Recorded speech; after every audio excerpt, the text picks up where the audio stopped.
Good afternoon. This is Akashvani and I am Valsa Williams with the midday news.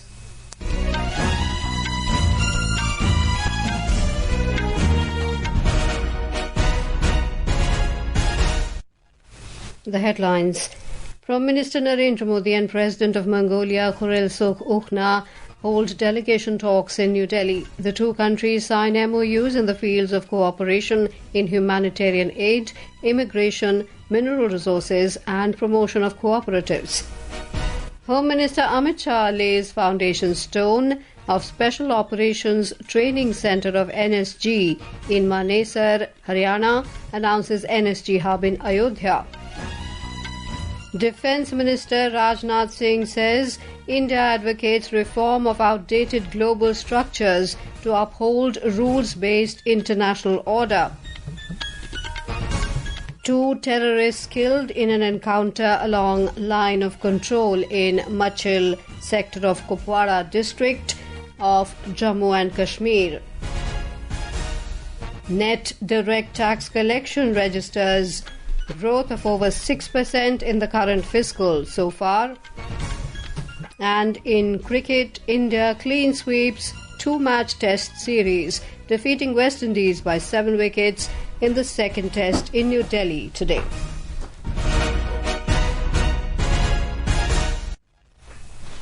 Delegation-level talks were held in New Delhi today between Prime Minister Narendra Modi and Mongolia President Khurelsukh Ukhnaa. During the meeting, both sides exchanged MoUs for cooperation in humanitarian aid, restoration of heritage sites in Mongolia, cooperation in immigration, geology and mineral resources, promotion of cooperatives, and sharing of digital solutions. On the occasion, both leaders jointly released the commemorative stamps marking the 70th anniversary of India and Mongolia's bilateral relations. Addressing a joint press conference in New Delhi, Prime Minister Narendra Modi said India has decided to provide free e-visas to Mongolian citizens. He said India will also sponsor the annual visit of young cultural ambassadors from Mongolia to India.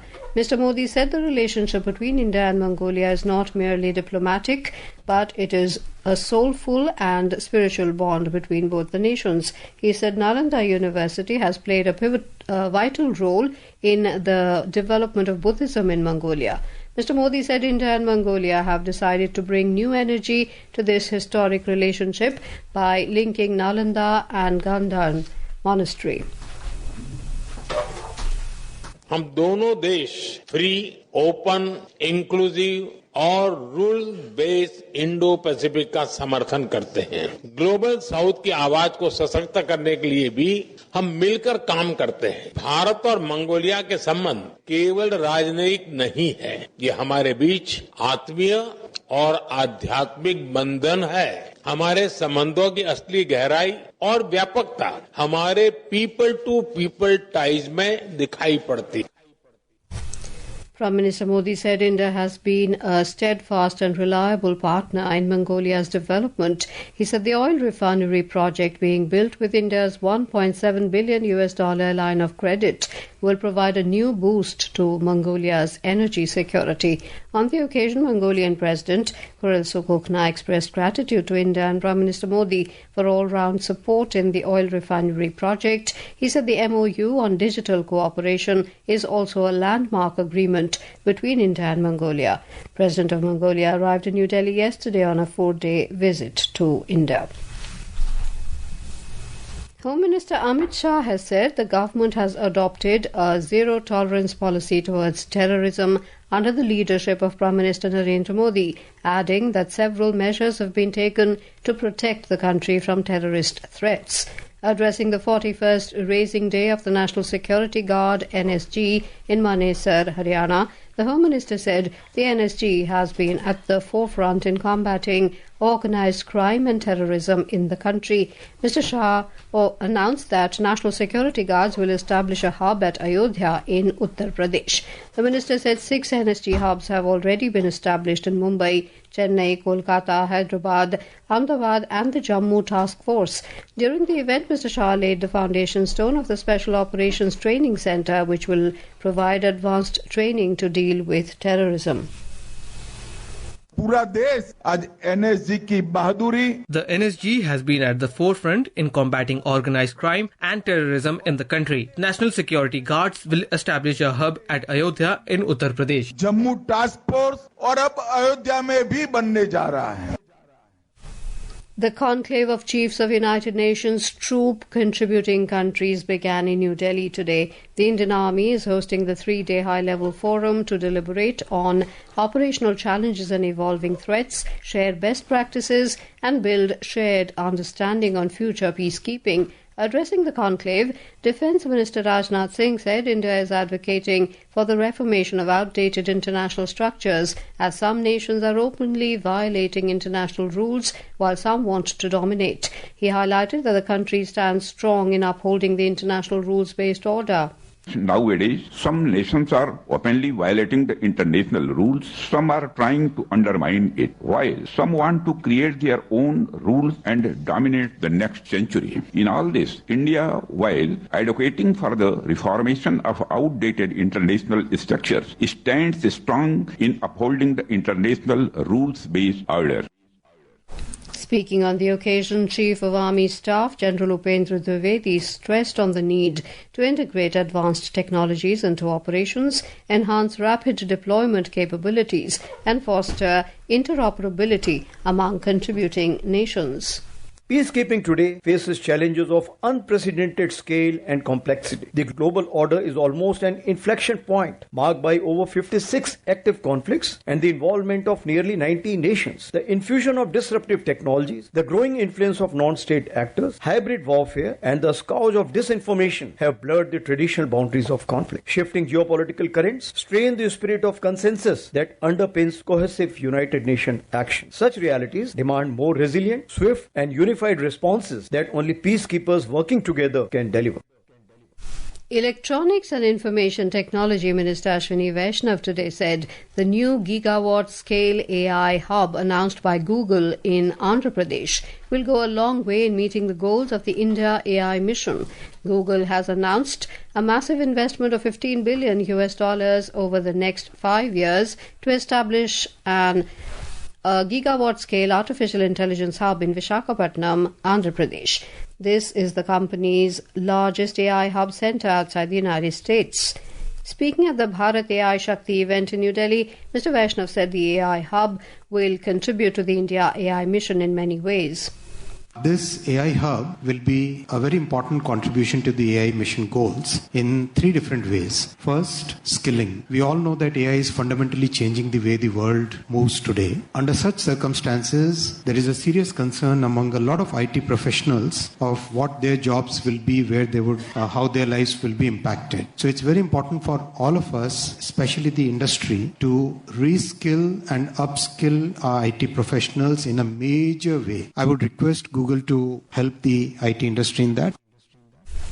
Finance Minister Nirmala Sitharaman asserted the launch of this project reflects the harmony between progressive policy making and the dynamism in governance decision making. It's going to augur well for the sector, and also I think, if I'm not too much in a haste to add a dimension which I would have loved to bring in a bit later, launching it and also landing the cables in Andhra Pradesh, I think speaks so much about the synergy between progressive policy making and also dynamism in decision making in governance, because several things can be in the files and in the papers, but when execution happens with visionary leadership. This is Akashvani giving you the news. For quick news updates round the clock, follow us on our X handle at AIR News Alerts. And for details of stories and more, log on to our website www.newsonair.gov.in and download News on AIR app. Welcome back to the Midday News.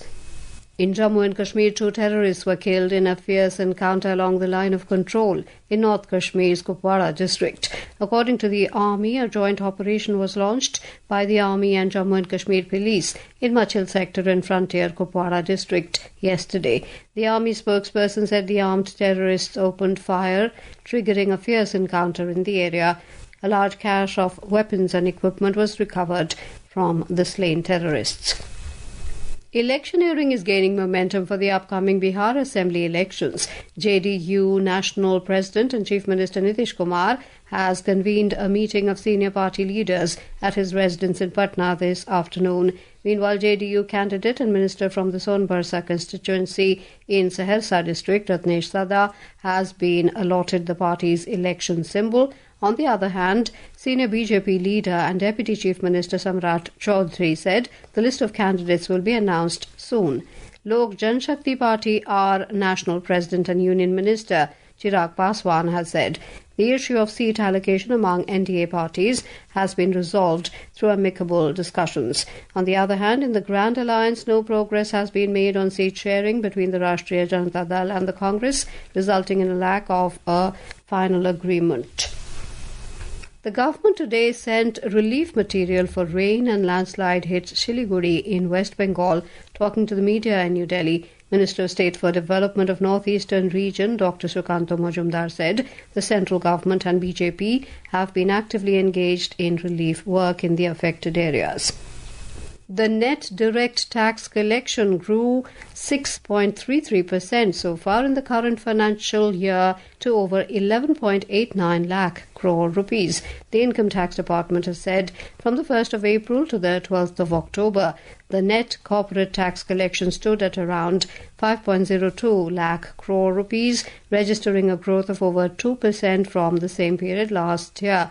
Non-corporate tax increased by over 10% at around 6.56 lakh crore rupees. Gross direct tax collection before adjusting refunds stood at over 13.92 lakh crore rupees. It registered 2.36% growth over the year-ago period. India has witnessed a remarkable increase in the female workforce participation rate. The Labour and Employment Ministry said between 2017-18 and 2023-24, the female labour force participation rate increased from 23 to 42%. According to World Bank data, over the past decade, India has recorded the most significant rise in women's labour force participation among BRICS nations. The GST Bachat Utsav announced by Prime Minister Narendra Modi, which commenced on the 22nd of last month, is benefiting the country as a whole.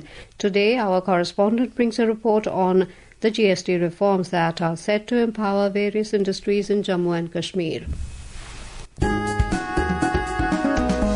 The new GST reform is a major boost for Jammu and Kashmir's traditional industries and local economy. With the revised GST rates, traditional goods and services in the region are now attracting reduced taxes, making heritage products more affordable and improving income for local producers. These reforms hold special significance for the state's craft and tourism sectors. Under GST 2.0, GI tag products like pashmina and kani shawls, papier-mâché, basholi paintings and walnut wood carvings now attract a 5% tax instead of the previous 12%, helping artisans to expand sales in domestic and global markets. Similarly, hotel stays up to 7,500 rupees are now under the 5% bracket, encouraging more visitors and boosting hospitality and elite services. The new tax structure is intended to increase sales, support traditional livelihoods and promote inclusive growth across Jammu and Kashmir's rural and urban regions. With Rohan, Soumya Sharan, Akashvani News, Delhi.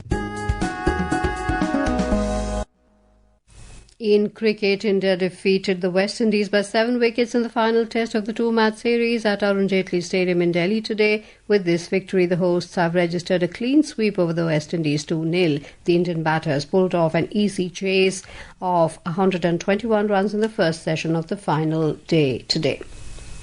And now, before we end the bulletin, the headlines once again. Prime Minister Narendra Modi and President of Mongolia Khurelsukh Ukhnaa hold delegation-level talks in New Delhi. The two countries sign MoUs in the fields of cooperation in humanitarian aid, immigration, mineral resources and promotion of cooperatives. Home Minister Amit Shah lays foundation stone of Special Operations Training Centre of NSG in Manesar, Haryana, announces NSG hub in Ayodhya.